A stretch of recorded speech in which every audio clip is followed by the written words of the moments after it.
Alhamdulillah. Eh, para hadirin sekalian yang dirahmati Allah, taqabbalallahu minna wa minkum. Ini kita di eh, malam 16 Syawal, berarti sudah setengah kedua dari bulan Ramadan, bulan Syawal ya. Mudah-mudahan Allah Subhanahu wa taala terus menjaga takwa hasil latihan bulan Ramadan silam dan juga Allah permudah bagi yang puasa Syawal. Baik. Dan amal soleh lainnya ya. Salah satu yang kita upayakan juga kita konsisten adalah menuntut ilmu, wabil khusus ilmu yang terkait dengan Al-Qur'an Al-Karim. Ya.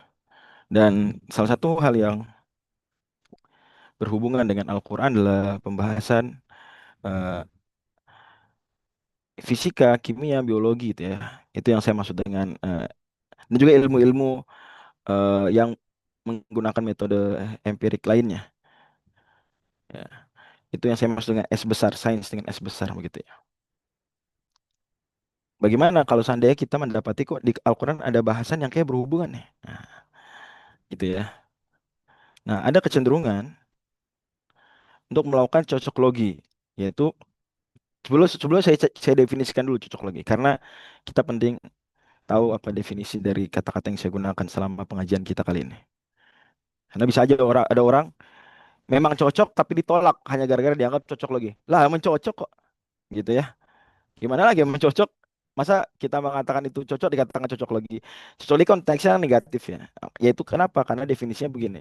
Kecenderungan untuk cari bukti-bukti yang mendukung pendapat atau kepercayaannya dan mengabaikan bukti-bukti yang sebaliknya. Jadi kalau ada kita mau mengkaji umpamanya, ini ayat Al-Qur'an ini apakah eh, salah apa keliru berdasarkan apa yang sebenarnya fakta gitu ya atau kita nilai sebagai fakta, maka kita harus berupaya mencari data-data tersebut secara komprehensif ya. Jangan hanya misalnya kita punya keyakinan wah ini Quran membuktikan, nah, atau Quran cocok dengan sains modern, terus kita abaikan artikel-artikel jurnal yang itu posisinya kritik. Kita cuma wah cari yang dianggap mendukung. Nah, itu cocok logi. Harusnya fair dong. Lihat, yang mengkritisi pun kita baca, kita lihat. Ya, kalau nggak kita berarti terjebak pada cherry picking, logical fallacy yang cukup sering terjadi, yang sangat sering terjadi cherry picking. Ah, berarti juga sebaliknya. Kalau seandainya ada orang yang Quran ini nggak benar, Quran ini bikinan si Muhammad. Nah, terus ada artikel-artikel jurnal atau dia bilang, ah Quran ngaco secara kalau dikaji dari fisika Quran ngaco, dikaji dari kimia atau biologi Quran ngaco, dari arkeologi ngaco, ah gitu ya. Quran ini banyak salahnya karena cuma dari orang kampung di Arab padang pasir temannya onta gitu ya. Nah, terus berdasarkan konsep tersebut tiba-tiba ada bukti-bukti artikel jurnal lah setidaknya rilis gitu ya satu demi satu kemudian ternyata itu supporting apa yang diajarkan Al-Quran. Wah, dia nggak mau baca, dia nggak mau baca. Dia cuma baca pokok eh, kritik-kritiknya aja. Nah ini masuk juga nggak cocok logi kira-kira? Masuk juga nggak? Wah, dia. Polanya mirip nggak berarti dengan cocok logi? Sebagaimana ekstrim pertama itu hanya cari yang kira-kira mendukung, yang enggak diabaikan. Harusnya fair dong. Tenang aja, nggak usah khawatir. Quran dari Allah, tenang aja, ya, tenang aja. Nggak perlu kita dalam tanda kutip ya, cherry picking. Udah akan terbukti kok, ya, baik di dunia maupun baik di zaman kita maupun bukan di zaman kita, gitu. Pasti deh, tenang aja. Tapi termasuk ekstrim juga yang polanya mirip cocok logi, yaitu adalah dia benar-benar menolak Quran sama sekali dan hanya mau mendengar, hanya mau membaca eh, hal-hal yang kira-kira mendukung pendapatnya itu bahwasanya Quran ini kitab ngaco, hanya bikinan orang abad 7 Masehi. Mirip kan ya berarti ya polanya. Nah, mau nggak kita jadi satu dari dua orang tersebut? Mau nggak? Gimana di sini? Yang hadir mau nggak? Jadi orang pertama ataupun jadi orang kedua? Ya. Walaupun tentu konsekuensinya secara umum mungkin lebih mending orang pertama ya, karena pada akhirnya beriman gitu ya. Cuma secara metodologi keliru dua-duanya. Demikian. Bisa dimengerti nih pengertian cocok logi? Bisa dimengerti? Bisa ya. Jadi kalau memang cocok, kemudian kita katakan sesuai cocok, itu cocok logi bukan? Bukan, Cuk. Bukan, bukan cocok logi.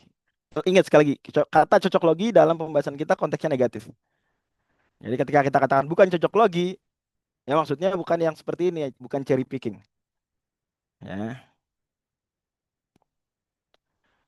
Dan mudah-mudahan bisa dimengerti juga bahwa eh, arah kita pembahasannya berupaya mencari apa yang lebih sesuai dengan ruh dari Al-Quran itu sendiri ya. Makanya kita nanti akan banyak mengutip uraian-uraian para ulama yang pakar Al-Quran terkait hal ini. Oke, saya langsung berikan semacam simpulan dulu dari awal. Yang saya ambil dari tulisan salah satu ulama besar terkait dengan ulumul Quran, yaitu Syekh Musaid atau ya Profesor Musaid atau ya nama besar lah di era kontemporer hari ini. Terlebih juga saya salah satu santri di Mahat Al Imam Asy-Syatibi. Ya, saya yang beliau tempatnya di Jeddah. Saya datang ke kantornya bertemu beberapa masyayikh di sana, mudah-mudahan belajar juga di sana, mudah-mudahan Allah Subhanahu wa taala selalu berkahi Mahat Al Imam Asy-Syatibi. Nah, beliau juga nih Profesor Ghanim Quduri juga turut serta dalam penyusunan Al-Miyasah. Beliau juga pakar ilmu Quran. Beliau punya buku bagus sekali Muhadharat fi Ulumul Quran. Dan apa yang disampaikan ini bisa dibilang juga mirip dengan apa yang disampaikan oleh Profesor Fahad Ar-Rumi, pakar ulumul Quran lainnya dari Riyadh. Ya. Simpulannya begini kita baca. Al-maqsadul awal, annal maqsadul awwala linuzulil Qur'ani huwa ma'rifatu rabbihim wa kaifiyatu ibadatihi. Tujuan utama, tujuan primary goal daripada Al-Quran itu adalah hudan sebagai petunjuk yang berhubungan dengan Allah Subhanahu wa taala. Petunjuk untuk mengimani Allah, bagaimana beribadah pada Allah dengan makna yang luas tentu. Jangan difahami hanya mengajarkan sholat dan zakat. Bahkan sebetulnya rincian sholat dan zakat pun tidak secara eksplisit diajarkan di Quran. Quran menyebutkan hal-hal global kemudian menyuruh kita untuk mengikuti Rasul, untuk mengimani hadis, hadis Nabi, untuk berittiba pada sang utusan. Nah, gitu ya. Tapi itulah primary goalnya. So, kata beliau, amma wujudu isyaratin fil Qur'ani. Isyarah ini kata-kata penting ya, isyarah kata kunci. Ya, karena kita jangan sampai offside. Nah, amma wujudu isyarat, adapun adanya isyarat-isyarat ya secara tidak eh, tegas di banyak tempat fil Quran liba di masailul ulumi tajribiyah terkait dengan sebagian enggak semua. Jadi yang kita juga punya bayangan bahwa Quran jangankan fisika kimia biologi ya. Lah, sholat dan zakat aja nggak semuanya di Al-Quran. Bahkan mungkin sebagian besar tidak di Al-Quran. Gak apa-apa, kan Quran juga habis itu mengajarkan kita untuk mengikuti Rasul. Al-Quran juga mengajarkan kita untuk menghargai ilmuwan, ya, merujuk kepada para pakar dan seterusnya. Fakor jat tabaan. Nah, maka kalau ada pun ayat-ayat terkait dengan air, laut, gunung, apalagi eh, objek-objek langit, ya, di luar atmosfer, maka itu jaat tabaan hanya sifatnya eh, secondary, hanya secondary saja, bukan primary, bukan hal utama. Dia supporting saja terhadap ide utamanya. Ajakan utamanya adalah mengimani Allah, mengimani Nabi Muhammad SAW. Nah, hanya saja Allah Subhanahu wa taala untuk mengajak kita beriman itu tidak hanya mengatakan imani titik, pokoknya beriman ya. Nggak gitu lah. Iman yang diajarkan Islam, iman memperhatikan tanda-tanda kami, sains, ayat, tanda-tanda kami, baik ayat qauliyah di dalam Al-Quran ataupun ayat kauniyah, ciptaan-ciptaan Allah. Termasuk ayat kauniyah berarti mujizat, termasuk juga kan Allah ciptakan, Allah wujudkan. Gitu. Mujizat yang Secara umum ya, kalau Al-Quran mujizat juga betul, tapi bukan ciptaan Allah ya. Tapi secara umum mujizat seperti eh, laut merah terbelah, atau apa namanya, batu mengeluarkan eh, unta, mujizat para nabi tersebut itu juga bagian dari ayat tanda-tanda Allah Subhanahu wa taala. Dan kita udah pernah mendudukan soal konsep mujizat ya. Mungkin nanti bisa di-refer ke video tersebut. Oke. Walisat as-sholatan bukan tujuan utama. Anna katsiran, poin kedua, mimman khadha fiha tijahi laisa mutakhassisan fil ilmi syar'i. Banyak yang turun di gelanggang ini, ikut membahas ini, membuat mungkin kalau konteks sekarang membuat konten terkait dengan isu-isu seperti ini dengan penuh penghormatan, mudah-mudahan Allah beri pahala atas niat-niat baik, dan usaha untuk melakukan cara yang baik, yang tidak hanya niat yang penting tapi juga cara juga. Tapi setidaknya yang bersangkutan sudah mengusahakan cara yang baik. Tapi pada akhirnya salah satu hal yang harus diperbaiki adalah banyak, beliau tidak katakan mayoritas tapi banyak saja yang masuk di gelanggang ini bukan orang yang pakar dalam ilmu agama. Laisa mutakhassis fil ilmi. Mata ini mau bicara agama gitu ya. Ini berlaku juga. Jadi bagi siapapun yang menentang misalnya Quran ngaco, itu juga untuk mengatakan itu dia perlu juga mengecek juga bagaimana pengetahuan tentang Al-Quran. Dan sebagaimana yang mengatakan, wah ayat ini cocok dengan sains, dengan penelitian terbaru ini misalnya. Itu juga harus ngecek juga. Bukan berarti kita ad hominem, hati-hati. Bukan berarti ad hominem bahwa kalau Anda bukan lulusan tafsir misalnya, nggak boleh bicara tafsir, enggak juga. Kan menjadi pakar tafsir tidak harus jurusan S1-nya tafsir. Dan yang jurusan S1-nya tafsir pun belum tentu jadi pakar tafsir. Atau misalnya fisikawan, ya, mau bicara tentang isu fisika misalnya, tidak harus yang bersangkutan dapat PhD misalnya dalam fisika. Nggak harus, tapi ya nanti bisa aja benar omongan orang yang bukan PhD fisika. Bisa aja cocok. Dia merujuk dengan rujukan yang benar, metodenya metode benar, atau bahkan setidaknya dia pakar dalam bidang lain yang itu sama-sama sains misalnya. Kita nggak tolak mentah-mentah hanya karena yang bersangkutan bukan lulusan jurusan tersebut. Karena lebih penting kepakaran daripada degree gitu ya. Bisa aja dia ada degree-nya biologi tapi nggak pakar biologi. Dan ada yang bukan degree biologi, pakar biologi. Hal yang terbuka, kita nggak boleh ad hominem. Tapi problemnya adalah umumnya kan orang kalau tidak mempelajari secara runut di lembaga yang serius mengajari, lembaga pendidikan yang berkualitas, itu umumnya itu memang ilmunya juga tidak bagus, kepakaran juga tidak bagus. Itu umumnya. Jadi poin penting, bukan berarti poin kedua ini ad hominem, ya enggak ya. Fadlan an ilmu tafsir, apalagi ilmu tafsir yang syaratnya kata Imam Asyuti kan menguasai 15 ilmu, mulai dari ilmu matnul lughah, ilmu sorf, ilmu nahu, ilmu ma'ani, bayan, badi', ilmu istiqaq, kemudian ilmu qiraat, ilmu asbabun nuzul, ilmu nasikh mansukh, kemudian ilmu akidah, ilmu eh, akhbar atau hadis dan sejarah, ya disebutnya akhbar, riwayat-riwayat lah. Kemudian ilmu fikih, usul fikih, dan ilmu mauhibah. 15 ilmu. Enggak mudah juga jadi pakar tafsir. Dan dia memang harus sosok yang nggak bisa cuma, ya nggak bisa gitu nol dalam sorof jadi pakar tafsir, nggak bisa. Artinya ini bukan hal yang mudah. Syekh di sini bukan berarti mau ad hominem, tapi ingin mengajarkan kita keberhati-hatian.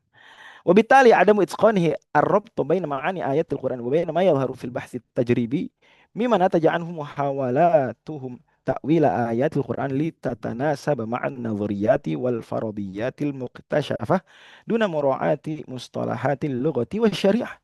Efeknya adalah nanti sekalipun yang bersangkutan fisikawan, pakar biologi, matematikawan gitu ya.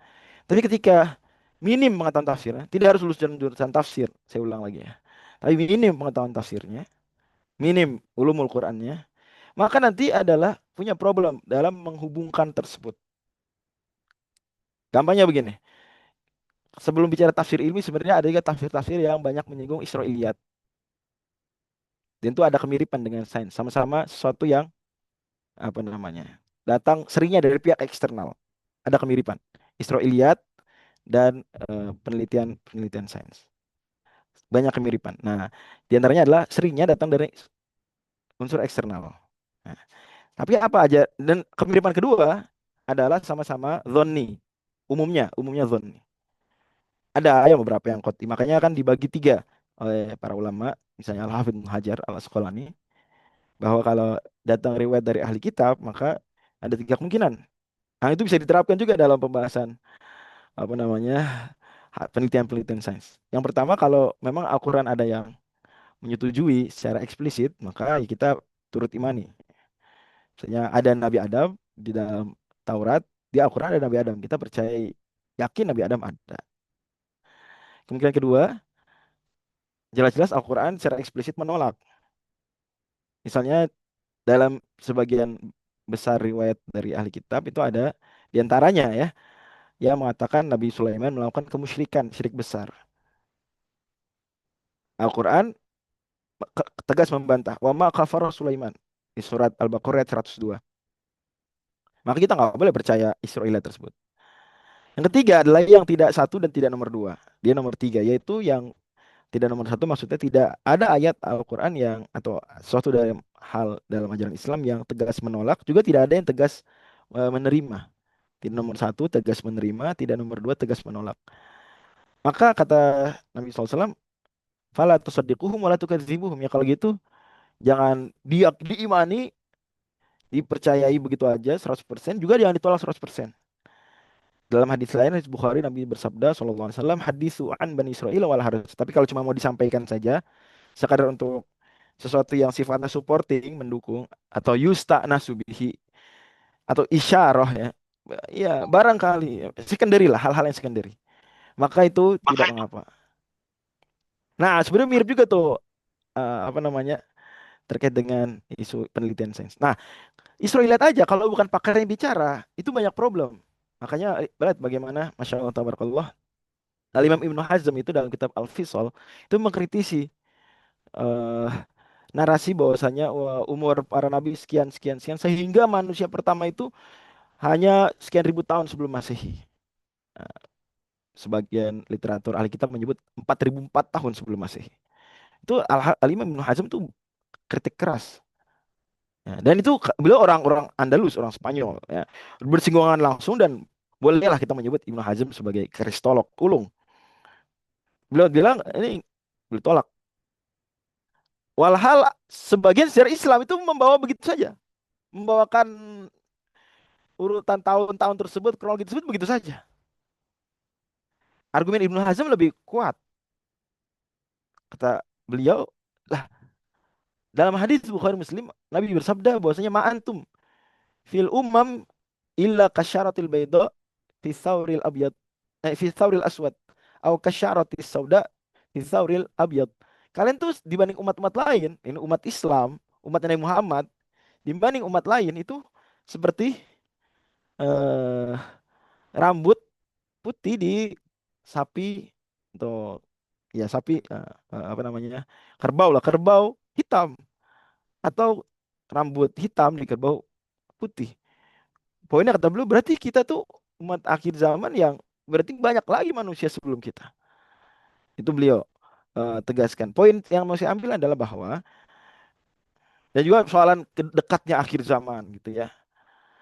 Itu kan benar-benar baru dekat sampai isyarat Nabi seperti jari atau sejenisnya itu ketika memang benar-benar peradaban manusia sebelumnya itu sangat jauh. Maka kita lebih dekat menerima kepada pandangan yang mengatakan Homo sapiens itu ada misalnya 200.000 tahun sebelum kita atau sejenisnya daripada 4.000 tahun sebelum Masehi. Walaupun dua-duanya juga bukan suatu hal yang kepastian ya. Tapi nah itulah poin tadi istiqnas. Butuh kepakaran untuk bisa sekadar membawakan itu sebagai supporting idea saja itu butuh kepakaran. Ibnu Katsir dalam tafsir Ibnu Katsir, beliau juga bisa dikatakan kristolog karena mahir sekali literatur atau ahli kitab itu juga banyak mengkritik penafsir-penafsir sebelum beliau. terkait dengan pembawakan riwayat ahli kitab. Nah, dari sini kita ngerti bahwa tidak semua yang dibawakan ahli tafsir, bahkan itu ketika berhubungan dengan ilmu lain itu 100% benar. Bahkan memang kaidahnya dalam tafsir adalah dia ijtihad. Ijtihad sifatnya apa? Dhonni. Dia baru jadi qot'i, suatu yang pasti, tidak spekulatif lagi, suatu kebenaran yang absolut. Bahkan juga plus final and binding adalah manakala sudah menjadi ijma. Itu saja. Tafsiran para ulama kalau masih satu orang dua orang ada beda pendapat, maka masing-masing sesuai kemampuannya saja. Diberi penghargaan berupa pahala, satu pahala bagi yang keliru, dua pahala bagi yang benar. Tapi kalau udah sampai level konsensus, ijma, ahli tafsir, ijma para pakar di sini, maka itu baru menjadi suatu yang absolut benar. Sebagaimana diterangkan dalam buku-buku usul tafsir, usul fiqh, dan juga final and binding. Nah, baru menjadi problem adalah karena bukan pakar tafsir, akan ada upaya cocok logi tadi. Kata-katanya dicocok-cocokkan. Saya ingat sekali pernah mendengar seorang ustadz itu membawakan surat Ar-Rahman. Eh, Ya ma'syarul jinni wal insi in istata'tum an tanfudhu min aqtaris samawati wal ardi fanfudhu la tanfudhuna illa bisultan. Ayat itu ya.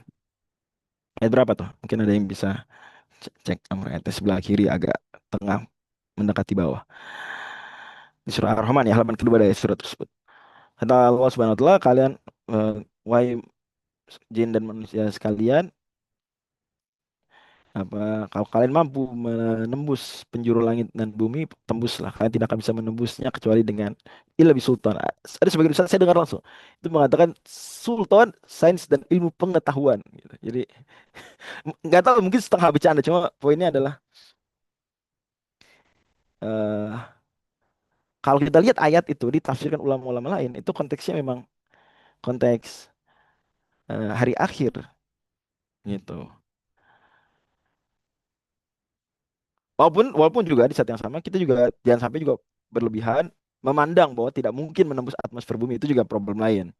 Cuma memahami ayat tersebut ya dengan pemahaman sesederhana sultan sains dan ilmu pengetahuan, apalagi setengah bercanda mengatakan itu adalah singkatan, itu perlu dipertanyakan validitasnya. Terlebih para ahli tafsir biasanya menghubungkan ayat tersebut dengan konteks hari akhir. Tapi sekali lagi saya bukan dalam konteks menolak manusia bisa menembus atmosfer bumi ya terus sampai ke bulan atau ke planet lain. Satu hal yang sebetulnya Quran dan Sunnah tidak memustahilkan hal tersebut secara lahiriah ya.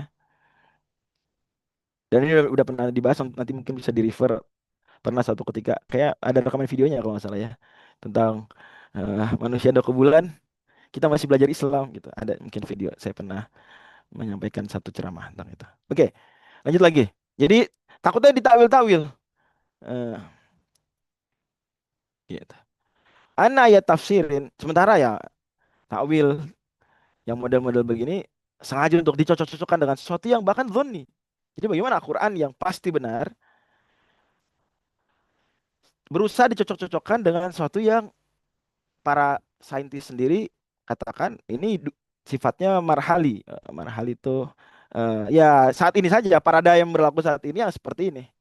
Nanti bisa saja seperti istilahnya terkenal Profesor Kun, ada paradigm shifting, berubah nanti.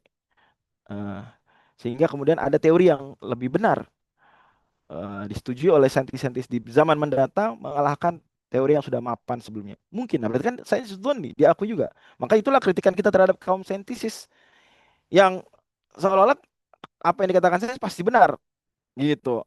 Sehingga Quran disalahkan hanya gara-gara klaim bahwasanya nggak sesuai dengan sains. Nah, menganggap sains qot'i, wah Quran ini karang-karangan saja. Itu problem lagi, problem lainnya. Artinya kita memang harus sesuai dengan ajaran Islam, yaitu wasati, pertengahan. Lanjut lagi. Ayin anna ayat tafsirin ja'a ba'da tafsir salafi min sahabati wa tabi'in wa tabi'ihim la yuqbalu illa bidawabit. Nah, terus lagi kebanyakan menghubungkan antara sains dengan Al-Quran, istilahnya tafsir ilmi, itu seringnya datang setelah era salaf. Seringnya, enggak semuanya. Ibnu Abbas pun pernah menghubungkan pengetahuan masa tersebut dengan sebagian ayat. Ya, misalnya ayat awalam yarul ladzina kafaru annas samawati wal arda kanata ratqan fafataqnahuma. Itu Ibnu Abbas bisa dilihat nanti dalam tafsir Ibnu Jarir, saya sepertinya lupa memasukkan screenshotnya ke sini ntar. Itu berhubungan dengan apa yang difahami memang waktu itu oleh sebagian Arab dalam syairnya, bahwa tadinya langit dan bumi itu menyatu kemudian dipisahkan gitu. Persis ayat tersebut. Nah, biasanya nanti ayat itu kalau di era kontemporer dihubungkan dengan Big Bang ya. Dan bagus sekali Syekh Hamzah Torsis, guru kita.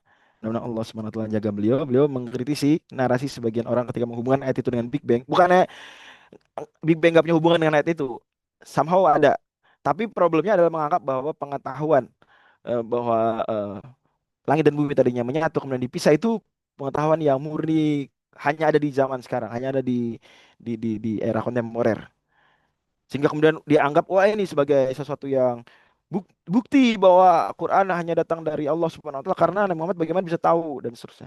Well, benar kita setuju kalimat bahwa Nabi Muhammad Quran dari Allah, kita setuju. Tapi untuk menjadikan kasus ini saja, setidaknya kita bicara kasus ini, kasus bahwa pengetahuan bahwa langit dan bumi tadinya satu kemudian dipisahkan itu hanya diketahui di era kontemporer, that's wrong. Very very wrong. Ya. Itu khoto fahish karena Ibnu Abbas saja sudah menafsirkan begitu. Dan memang syair Arab pun menyebut demikian. Di pengetahuan sebagian orang Sumeria pun sudah tahu. Nah, dari sini kita mesti berhati-hati, tapi nggak boleh hasty generalization. Bahwa once ada ayat yang oke, sebagian ulama kontemporer kemudian menganggapnya sebagai satu yang miraculous karena baru diketahui di zaman sekarang dengan anggapan begitu. Well, itu juga hasil penelitian serius mereka. Sampai pada titik mereka anggap dan anggapannya ternyata keliru bahwa pengetahuan tersebut hanya baru diketahui zaman sekarang. Tapi kita jangan jadi orang yang melakukan logical fallacy lain, yaitu hasty generalization bahwa semua orang yang coba-coba hubungi Quran dengan sains ngaco juga atau keliru juga gitu. Nggak, jangan begitu ya. Tapi memang harus diakui ya, kebanyakan itu datang secara as-salaf sehingga harus kita sebagai orang yang memuliakan generasi sahabat tabiin dan seterusnya dari kalangan as-salafus soleh lebih berhati-hati melihat. Nah, ini dua bitnya ya. Satu, antakuna qadiyatu mufassaro biha sohihatun fidat ya. Ya ditafsirkan benar. Kan jangan yang teori salah dicoba dihubung-hubungkan. Bisa para ulama seperti Syekh Shalih Al-Munajjid, beliau beliau saintis juga. Artinya beliau bahkan mengenyam pendidikan S1-nya di apa namanya ilmu perminyakan ya, teknik perminyakan sehingga saya. Pokok engineering lah. Tiap wawasan sains beliau proven setidaknya untuk sebagian isu sains. Nah, beliau pernah baca Syekh Shalih Al-Munajjid hafizahullah ada yang menghubungkan evolusi dengan eh, penciptaan manusia atwaro wa qad khalaqakum atwaro di surat Nabi Nuh alaihissalam. Dan Allah telah mencipta kalian berfase-fase. Nah, itu beliau kritisi. Di sini kita nggak bahas teori evolusi benar apa enggak, mana yang benar, mana yang kita nggak setuju dan seterusnya. Tapi poinnya adalah kata beliau orang orang menyebutkan ayat tersebut untuk menyupport teori evolusi dalam pandangan beliau ya, itu punya seolah-olah konsepsi bahwa semua yang disampaikan evolusionis itu pasti benar sehingga ayat Quran harus dibawa-bawa ke situ. Sementara Richard Dawkins saja itu mengatakan bahwa teori Darwin ini bisa aja salah. Beliau katakan itu dalam buku The Devil's Chaplain ya kalau nggak salah. Dan apa yang kita kalau kita baca uraian Charles Darwin sendiri itu ada hal-hal yang evolusionis setelah beliau itu nggak setuju banyak ya. Ala kulli hal. Jadi hati-hati. Falyasihu an yuhmala alihal Quran. Jangan ada yang batil nggak benar udah dibantah, udah salah, Quran dibawa-bawa ke situ. Misal ada sebagian penafsir eh, it- setidaknya dalam ingatan saya dua orang penafsir besar. Mudah-mudahan Allah rahmati mereka berdua. Kita banyak belajar nih, buku beliau juga ada di sini. Kedua ulama tersebut yaitu Imam Al-Qurtubi dan Imam Asyuti. Imam Al-Qurtubi dalam Al-Jamilah Al-Quran itu mendukung bumi datar dan membantah pandangan bumi bola. Imam Asyuti pun demikian, membantah pandangan bumi bola. Padahal di situ Imam Suyuti mengatakan yang mengatakan bumi bola itu ahlul hayat, ini saintis. Nah, kemudian jadilah ayat-ayat terkait dengan seperti bumi kami hamparkan dan seterusnya itu dibawa kepada bumi bumi datar. Padahal ini batil, mohon maaf. Yang penuh pengamatan ini keliru. Mereka berdua keliru dalam beristihad. Semoga Allah rahmati mereka berdua dan berikan pahala yang banyak buat mereka berdua. Karena kenapa? Ulama Islam saja, ulama ulum syar'i saja itu sudah ijma duluan di era as-salafus soleh tentang bumi itu bola. Ibnu Hazm makanya katakan dalam kitab Maratibul Ijma, kitab Maratibul Ijma bahwa ayat surah 39 ayat 5 itu nas, dalil tegas eksplisit bumi itu bola. Yukawirul lail ala nar wa yukawirun nahara. Ibnu Jauzi nukil ijma, Ibnu Taimiyah nukil ijma katakan semua ulama Islam sepakat bumi bola. Soalnya juga mengkritisi pandangan Imam Qurtubi. Tapi masya Allah, di sini juga kita bisa melihat di sisi lain bahwa ulama Islam itu berani menolak satu yang disetujui oleh saintis. Ibnu Suyuti bilang nggak benar yang dikatakan saintis tuh. Bumi datar, berani, ada keberanian. Nah di sini semangat ini yang bagus juga. Jadi jangan inferior terhadap apa penelitian sains karena apa juga filsafat sains nyatakan dan para saintis pun akui penelitian-penelitian ini pada asalnya sifatnya zonni. Tidak semuanya zonni, ada juga sampai tetap level qat'i ya. Pada akhirnya jangan juga skeptis berlebihan, semuanya pasti salah, semuanya pasti bisa berubah, nggak juga ada hal-hal yang baku. Udah terbukti benar ya. Tapi itu dia, jangan sampai membawa-bawa Quran pada sesuatu yang keliru. Nah, itu cocok logi itulah yang kita maksud. Ya, Allah alam. Watad harus sihatu min tadi satu lagi ya. Watad harus sihatu min salah aujuh. Sihatu min jatul wuku. Nah, bagaimana kita tahu satu penelitian sains misalnya itu benar? Ini panduannya. Ya, panduan setidaknya kalau kita mau menghubungkan dengan Al-Qur'an. Yang pertama sihat min jatul wuku. Benar nggak dia secara real? Ada juga tidak semua penelitian sains yang berfungsi. Nggak semua ketika kita kata oh science works, science eh, bisa tuh berfungsi. Lampu nyala, internet bekerja. Oh, berarti benar. Nggak juga. Karena kadang-kadang ada beberapa konsepsi sains yang itu keliru, tapi dia works. Karena yang keliru penjelasannya saja, gitu. Kan sains juga bersifat explanatory, menjelaskan apa yang ada di alam. Ya memang bekerja, tapi menjelaskan yang keliru. Jadi jangan karena oh dia works pasti benar. Nggak juga. Bisa kok works dan salah explanationnya. Tapi setidaknya ada di antara hal-hal di pembahasan sains itu yang udah levelnya level hakikoh, udah benar gitu ya. Demikian. Nah, maka itu harus dicek. Kedua adalah tulu kali harus cocok dengan bahasa Arab. Jangan dicocok-cocokkan padahal nggak cocok bahasa Arabnya. Yang ketiga juga jangan sampai kita menyetujui apa yang memang disepakati kebatilan. Nanti ada contoh untuk ini. Yang kedua, an la tunaqidu wa tubtila qaula salaf min ashabati wa tabi'in wa atba'ihim. Jangan sampai juga berkontradiksi secara eksplisit dengan pandangan as-salaf. Ya, alhamdulillah sih tafsir-tafsir para ulama umumnya tidak seperti ada ya beberapa yang tapi ya dibantah lah. Kedua, anna tantuh mal ayatu al qadi antah tamil al ayatu al qadiyatul mufassal biha. Ayat juga harus mengandung kemungkinan bisa dibawa kepada makna sains tersebut. Tapi sekali lagi berdasarkan kaidah pertama, ini bukan primary meaning. Ya, kata kalau istilahnya Syekh Hamzah Sorsis, Quran itu multi layer, punya beberapa lapis makna gitu. Jangan hasil penelitian tersebut dibawa kepada makna utama. Enggak, dia makna secondary aja. Makna utama tetap mengajak iman, percaya Allah itu benar, Nabi Muhammad benar gitu ya, Quran benar begitu. Dia menyupport saja. Dan hanya sifatnya dugaan tadi istilahnya barangkali wallahu alam qad yuqal gitu-gitu ya istilahnya. Biasa penafsir-penafsir yang mapan itu begitu cara mengungkapkannya, bukan gegabah. Pasti, wah, nggak mungkin nggak gitu. Empat, Allah yuksoro makna ayati ala hadza tafsir muasir. Nah, jangan juga kita katakan, yang inilah tafsir yang benar. Semuanya salah. Nah, hati-hati juga. Hati-hati. Nggak gitu ya.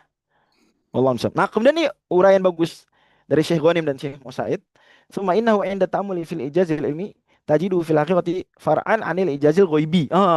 Jadi pada akhirnya pembahasan tentang isu sains yang Ternyata Quran nggak salah loh.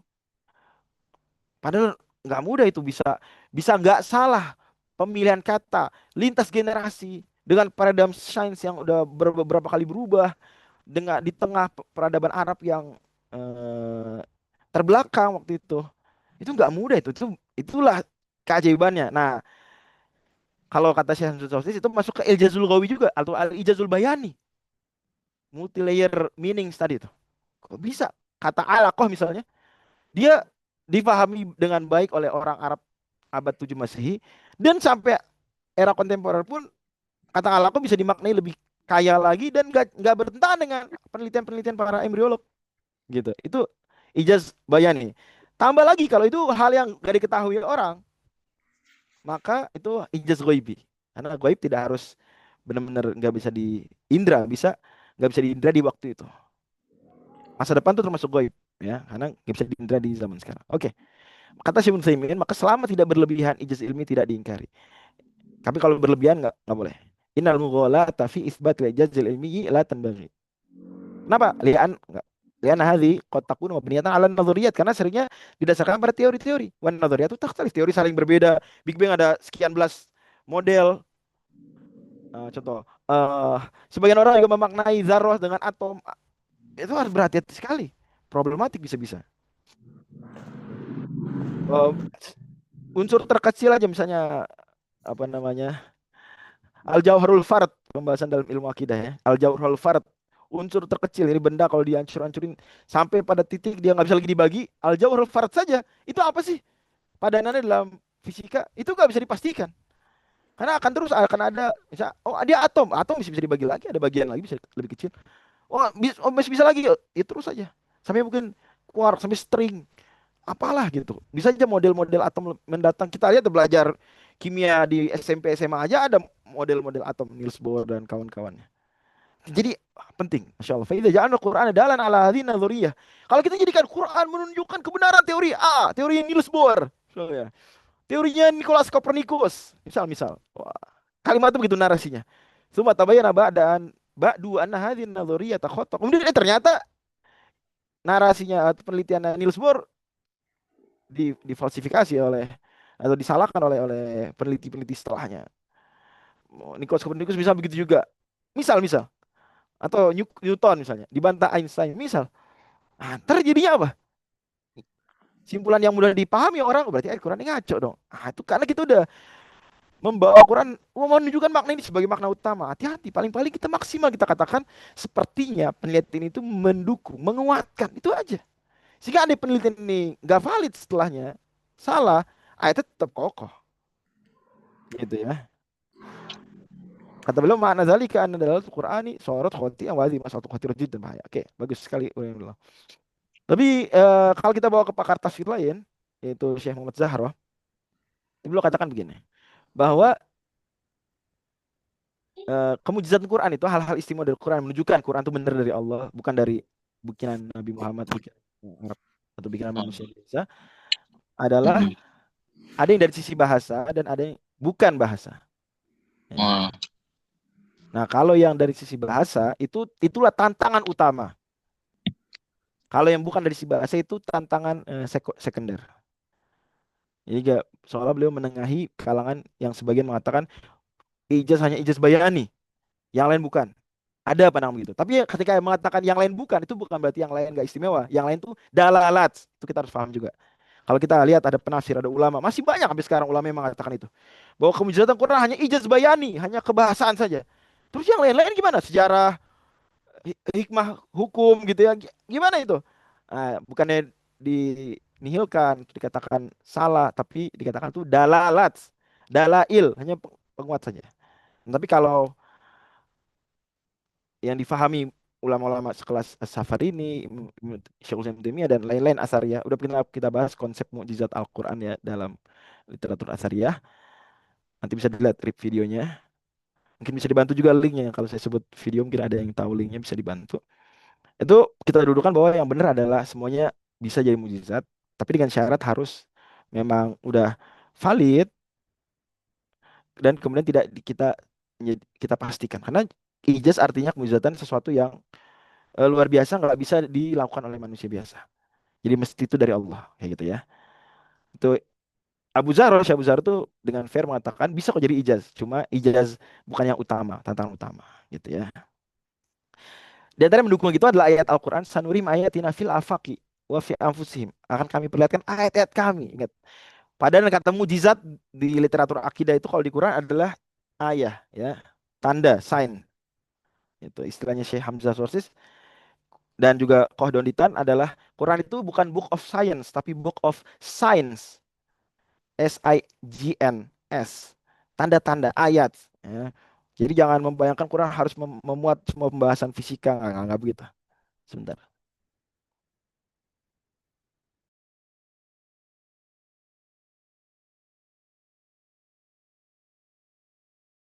Oke, kita lanjut.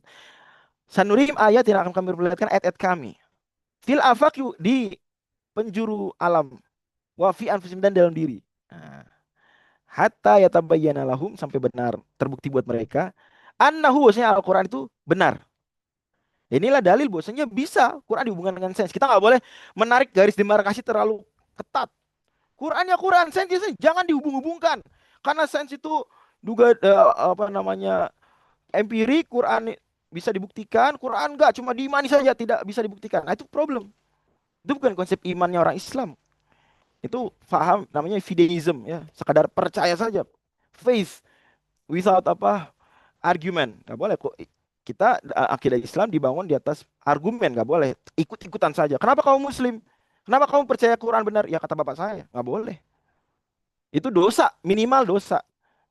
Dan itu yang benar, muktamad menurut Ahlus Sunnah wal Jamaah itu valid. Dosa karena meninggalkan kewajiban berpikir, kewajiban mencari bukti semampunya. Dan buktinya nggak harus rumit ya. Yang penting dia jangan sampai ikut-ikutan. Di antaranya adalah ini. Ya, bahwasanya Allah akan buktikan juga kebenaran Quran ini benar dari Allah, bukan karang-karangan orang biasa dengan ayat-ayat kami di alam semesta dan di diri sendiri. Nanti kita kembali ke ayat ini. Katanya Al-Safar ini yang udah pernah kita uraikan, saya ulang sedikit bahwa sisi kemuliaan Quran jangan dibatasi pada aspek kebahasan saja. Ibnu Qayyim juga bahkan membantah yang membatasi itu, udah pernah kita. Walaupun kita juga akui bahwa sisi kebahasan saja sudah luar biasa. Ini penelitian Profesor William Sherman cukup baru tahun 2024 di rilisnya. Ini pernah saya sampaikan di webinar waktu itu judulnya adalah tentang tantangan membuat yang semisal dengan Al-Quran. Bahwasanya sampai sekarang meskipun banyak orang coba buat Quran bohong-bohongan termasuk ini 2024 udah ada orang pakai AI untuk bikin Quran. Tapi nyata-nyatanya semuanya nggak sesuai dengan standar yang objektif sekalipun oleh pakar bahasa Arab meskipun non Muslim. Udah pernah kita dudukan soalnya. Ya, jadi siapa jurinya? Jurinya adalah pakar bahasa Arab. Nggak harus Muslim. Non Muslim nggak apa-apa. Ini asal pakar bahasa Arab, yuk uji. Dan ternyata diakui para pakar bahasa Arab non Muslim sekalipun yang ada di Majma' Lughah misalnya atau yang lain-lain, termasuk yang di Eropa, bahwa ya memang nggak ada yang bisa nandingin Quran sampai sekarang dari surat-surat bikinan tersebut. Oke, apalagi juga dia mengandung sesuatu yang memang baru terungkap belakangan. Ya, di antaranya ini. Ya, contoh di surat Ad-Dukhan itu Allah Subhanahu wa taala menyebut kalimat-kalimat ketika menyebutkan kehancurannya Firaun. Ya. Kam taraku min jannati wa uyun dan seterusnya sampai firman Allah di ayat 29, fama bakat alaihimus sama'u wal ardu wa ma kanu munzarin. Tidak menangis langit, tidak menangis juga bumi terhadap meninggalnya atau tenggelamnya Firaun, nggak nangis. Nah, kata-kata nggak nangis ini semua penafsir ya nggak melihat satu yang istimewa di situ. Sampai kemudian ditemukan oleh Alexander Rin tahun 1858 ada papirus ya, teks tua ditemukan di piramid, hurufnya hieroglif dan huruf hieroglif juga belum bisa dibaca umumnya manusia bahkan orang-orang Mesir di era Romawi ya. Gitu. Sampai kemudian beberapa pakar Perancis tuh itu bisa memecahkan kodenya Masya Allah ya. Eh, di kisah Batu Rosetta itu. Nah, ternyata di situ ada teks begini, langit menangis, bumi apa menangis gitu. Menangis si Firaun yang tenggelam. Wah, wow, wow, wow sekali. Itulah yang kemudian membuat kita semakin yakin. Nabi Muhammad bisa nggak huruf hieroglif baca tuh. Bahkan ini teks sudah diungkap, udah ketemu belum, diungkap belum, diketahui belum. Nah, hal seperti ini yang zaman berganti akan makin banyak yang akan terbuka. Makanya Ibnu Katsir yang saya janjikan tadi, ketika menafsirkan ayat tadi surat 41 ayat 39 tadi, ayat 53 maaf, ayat 53 tadi, itu membawakan bahasan ilmu tasyri, ilmu bedah. Kata dulu gini, sanurihim ayatina fil afaq wa fi anfusihim ay sanudhiru lahum dalalatina wa hujajana ala kaunil qur'ani haqqan munazzal min indillah azza wa jalla ala rasul bidala ila kharijiyah. Kami akan buktikan Quran ini, tuh tafsir ayat tadi ya, bahwa itu benar dari Allah bukan dari siapa, bukan dari bikinan manusia, dengan bukti-bukti eksternal, bukan di dalam Al-Quran sendiri. Jadi jangan juga kita, kenapa percaya Quran benar? Karena Quran bilang Quran benar. Ya itu Anda melakukan circular reasoning. Jangan begitu lah, malah-malahin Islam kalau bilangnya begitu. Kenapa percaya Quran dari Allah? Karena Quran bilang ini adalah firman Allah. Ya nggak begitu caranya. Ulama juga nggak ngajarin begitu. Para sahabat juga nggak ngajarin begitu. Bahkan Quran pun nggak ngajarin gitu. Jadi buktinya memang eksternal. Atau sesuatu yang di dalam Quran, tapi mengajak memikirkan sesuatu yang eksternal. Gitu. Bisa juga. Fil afaq minan futuhati wa dhuhur Islam yang alal aqali wasail adiyah. Nah, menariknya pendapat yang banyak juga difahami waktu itu adalah fil afaq itu maksudnya futuhat. Oke, lanjut lagi.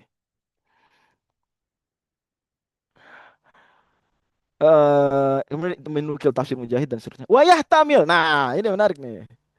Bayangkan tuh, ini adabnya penafsir terkait dengan menghubungkan dengan sains ya. Menghubungkan Quran dengan sains begini. Wayah tamil dan memungkinkan. Gitu. Enggak, jangan. Pasti. Wah, ya. An yakunal muradu min dzalika mal insanu muraqqabun minhu wa fihi wa alaihi minal mawadi wal akhlaqi wal hayatil ajibah kama huwa mabsutun fi ilmi tasyrih. Oh, jadi dari sini nggak benar anggapan ya bahwasanya menghubungkan Quran dengan sains hanya dilakukan baru oleh orang abad 20. Keliru. Tadi udah saya sebut Ibnu Abbas menghubungkan dengan ilmu sains waktu itu. Ibnu Katsir pun begitu.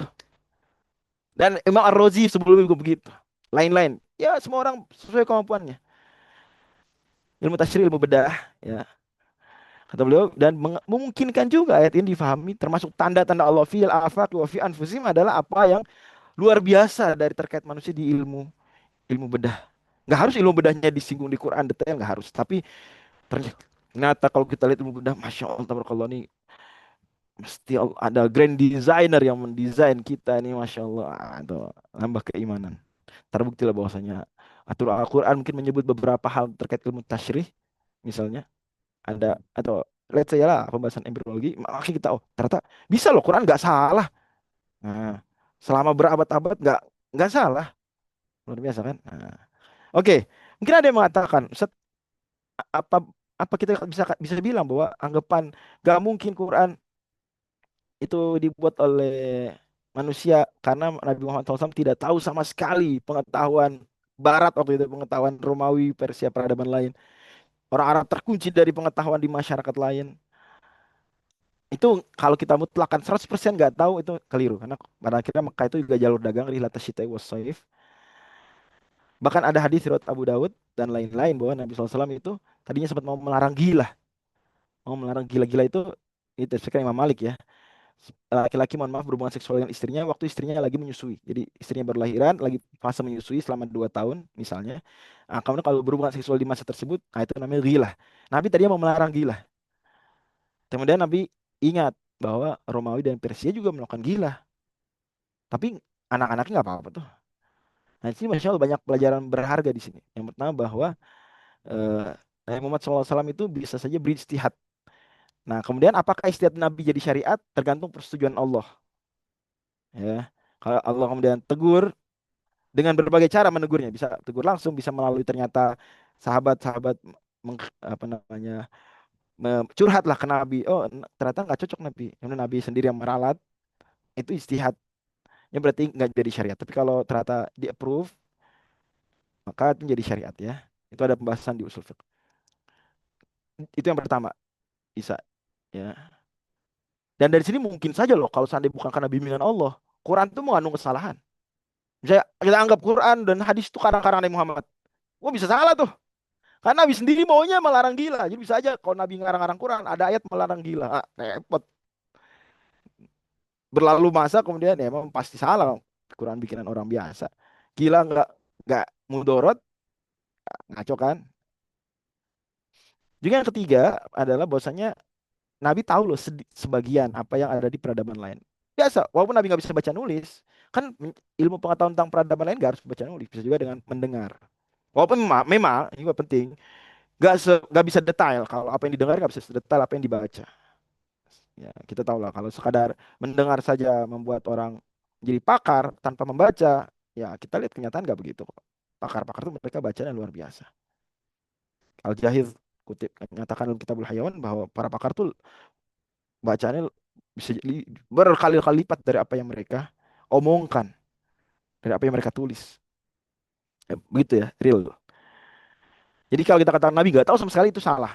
Nabi mungkin tahu. Tapi kita katakan juga gara-gara hadis ini berarti Nabi tahu semua yang ada di Afrika, yang di Mesir, di ya Afrika mobil khusus Mesir karena waktu itu yang paling maju peradaban. Di Yunani, di Romawi, Persia tahu semua. Di India, di Tiongkok tahu. Nah, itu juga salah juga.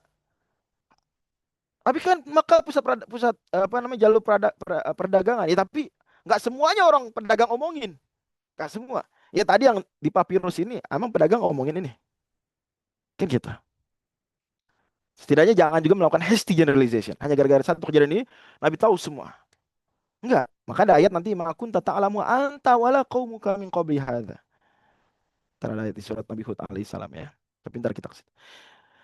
Di antara bukti Nabi SAW itu punya banyak ketidaktahuan juga secara manusia biasa. Nabi juga ummi SAW tidak bisa baca tidak bisa menulis adalah Nabi pernah melarang mengawinkan apa kurma jantan ke kurma betina. Ingat pohon kurma kan, kurma itu kan apa namanya berumah dua ya, istilah biologinya berumah dua. Sehingga ada pohon jantan, ada pohon betina gitu.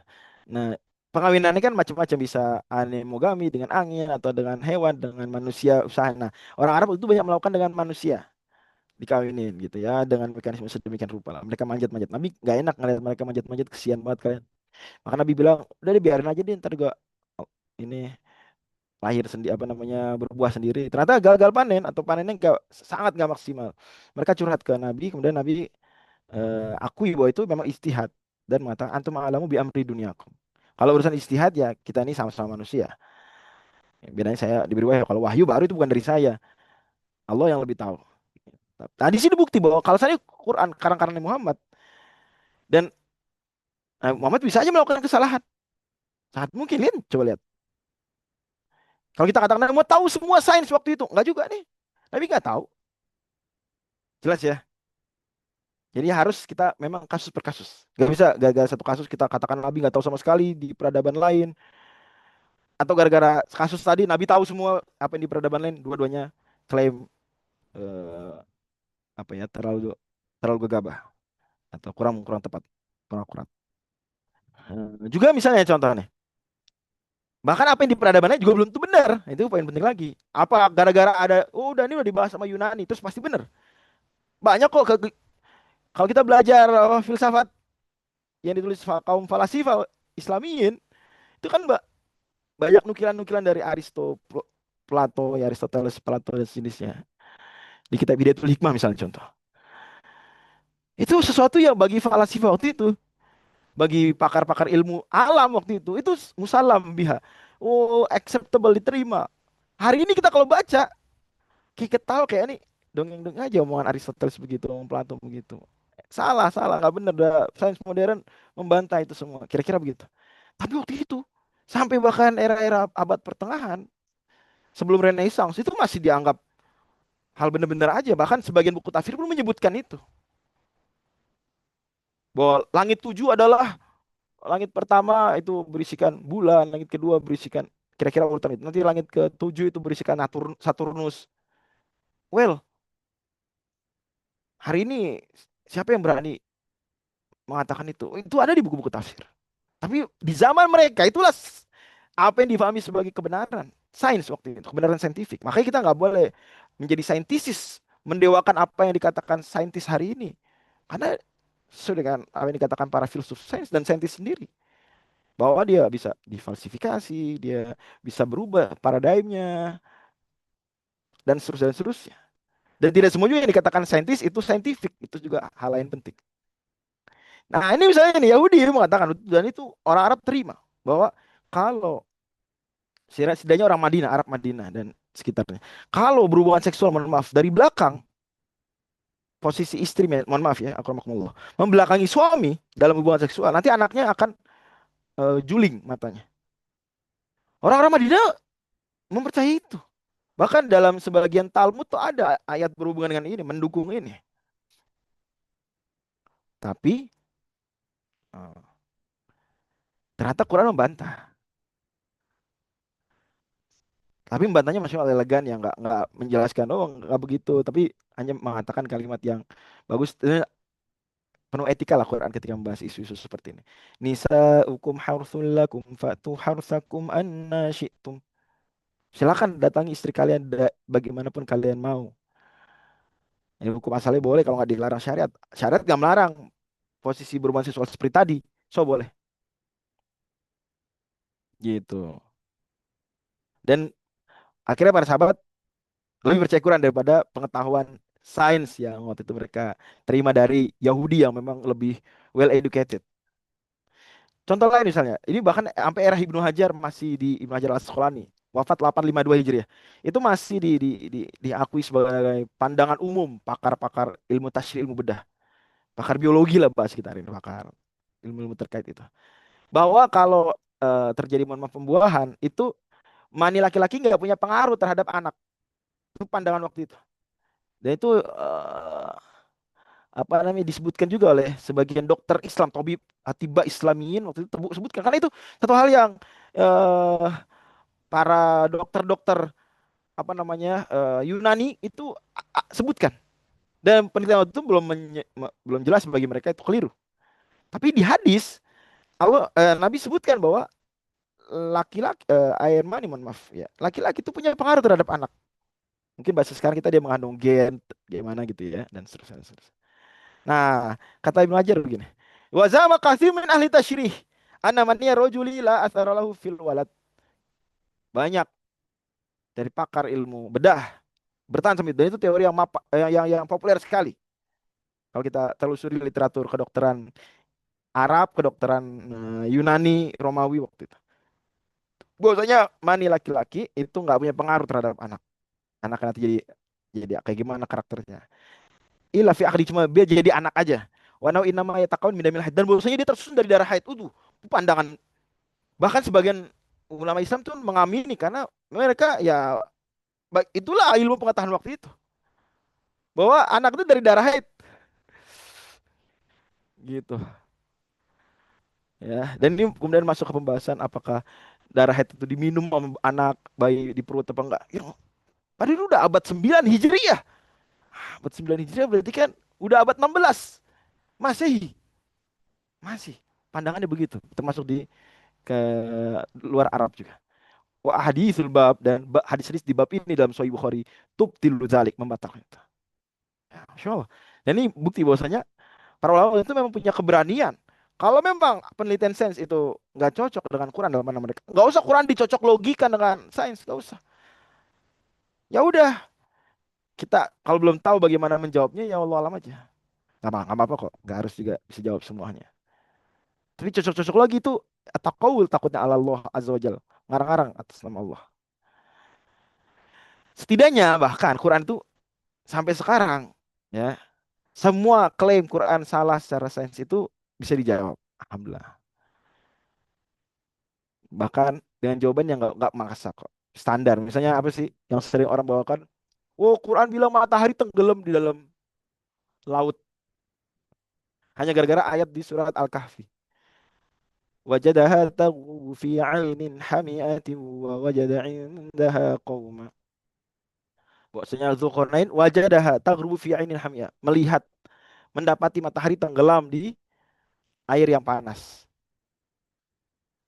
Quran salah nggak bilang begitu?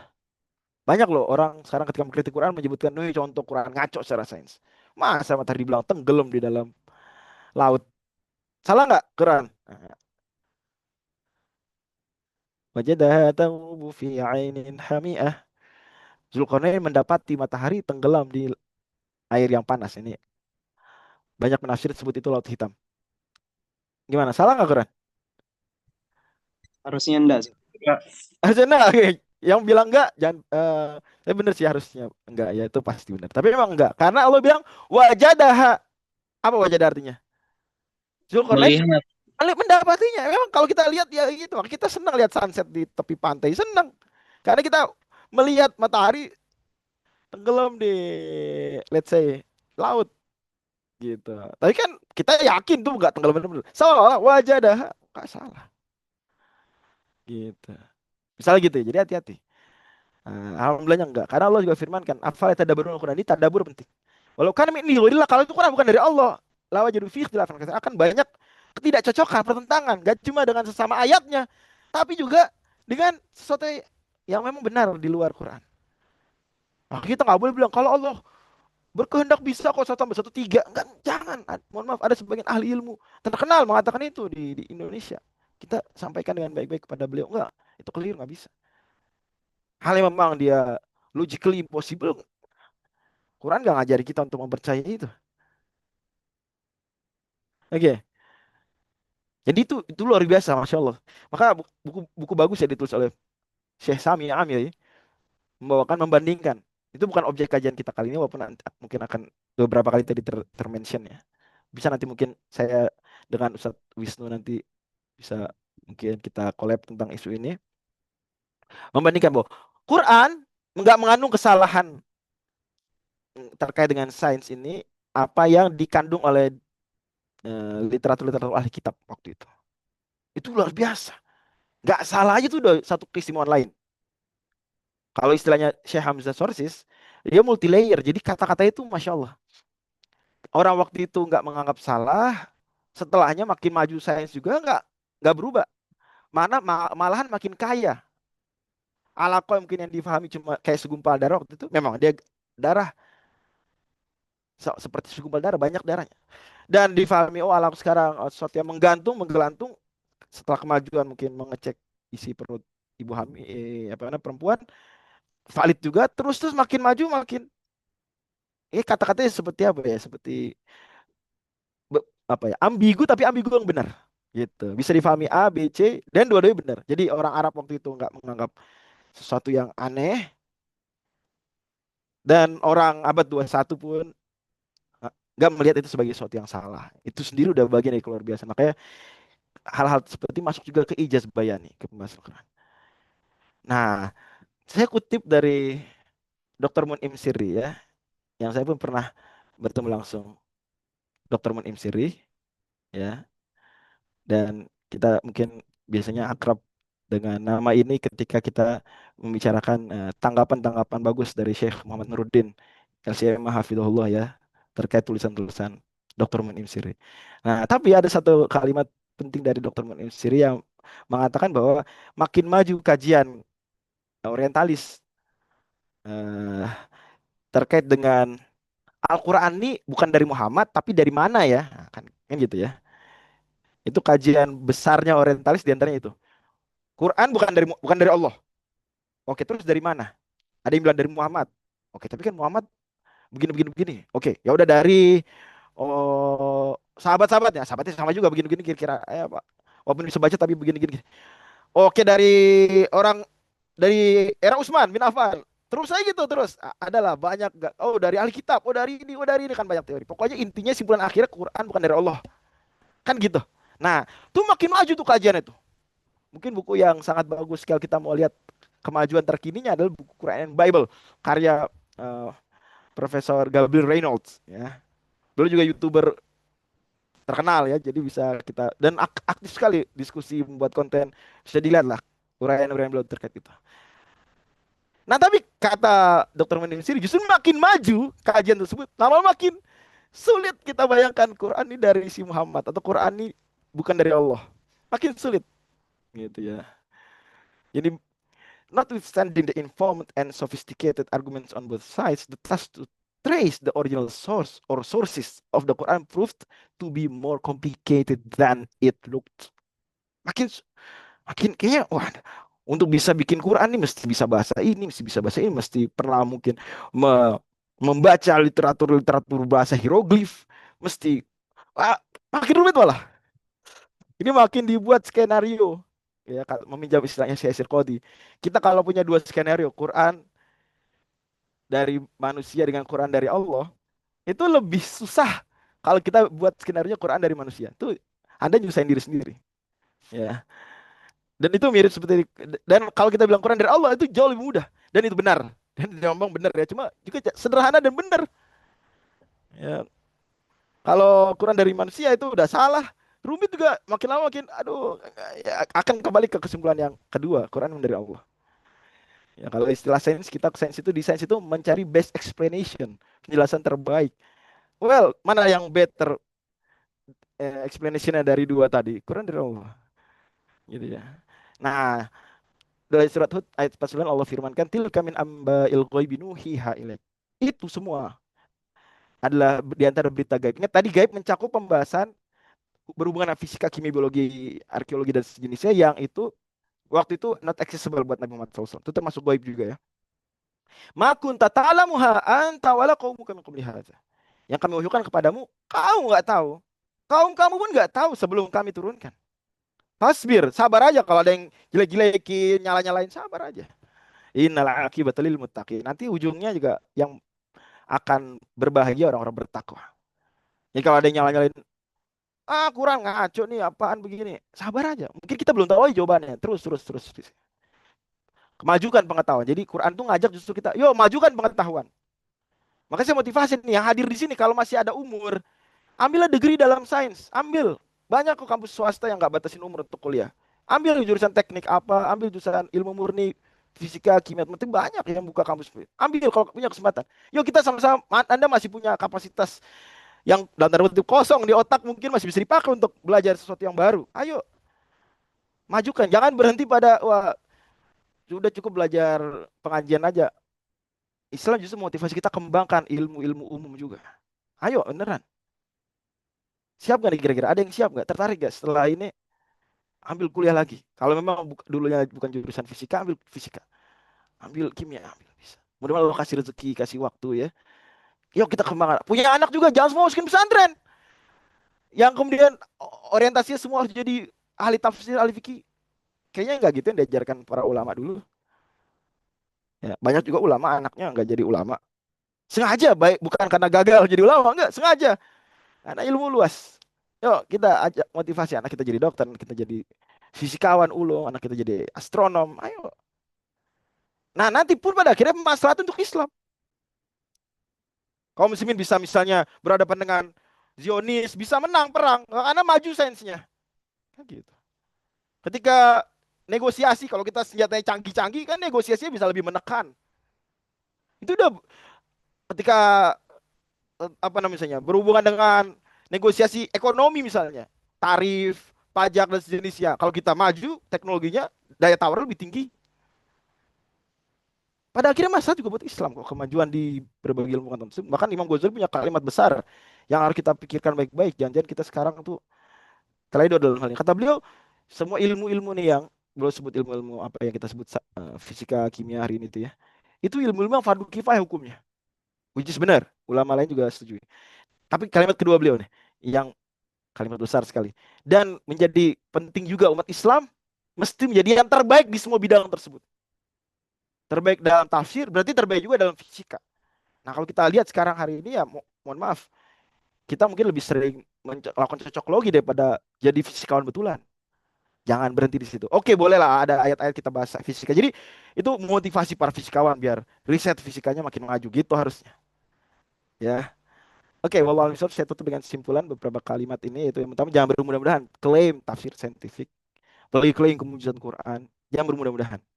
Ya, nanti jatuhnya ke cocok logi. Tapi juga jangan juga mengatakan Quran dan sains itu benar-benar terpisah. Quran cuma cukup imani meskipun tidak terbukti. Itu bukan iman orang Islam. Iman orang Islam itu iman yang logis. Logis nggak harus empirik ya. Ilmiah juga kalau dalam pandangan Islam, ulama Islam nggak harus empirik. Ya, memang itu ada perbedaan semantik lah soal itu. Apa definisi ilmiah ya? Bagi umat Islam termasuk ilmiah adalah apa yang bisa empirik, apa yang rasional dan apa yang terbukti secara testimoni yang valid, gitu ya. Tapi Quran dan sains ini jangan benar-benar dipisahkan. Kita jadi sekuler juga, itu sebagian sekulerisme ada di situ kalau kita benar-benar pisahkan. Apalagi punya konsep fideism, iman cuma hanya percaya meskipun salah, percaya aja. Ada sebagian ahli kitab begitu hari ini. Karena melihat kitab sucinya banyak yang ternyata nggak benar. Setelah melihat riset-riset terbaru, kemudian akhirnya ya udah deh,